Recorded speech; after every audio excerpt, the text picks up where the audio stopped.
Welcome to our tutorial on how to enable libraries in Windows 10. Libraries are a convenient way to organize and access your files across different locations on your computer. In this video, we will guide you through the step-by-step process. Let's get started. Step 1. Open File Explorer. You can do this by clicking on the folder icon located on your taskbar, or by pressing the Windows key plus E on your keyboard. Step 2. Click the View tab at the top of the File Explorer window. Step 3. Click the Navigation pane menu, which is located on the far right side of the View tab. Step 4. From the drop-down menu, select the Show Libraries option. Step 5. Once you have completed the previous steps, a new Libraries item will appear in the left pane of File Explorer.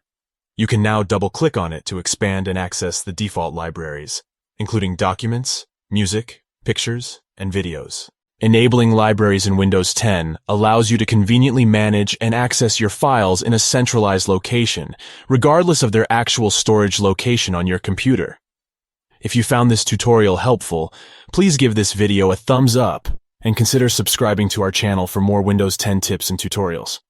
Thank you for watching, and stay tuned for more informative content.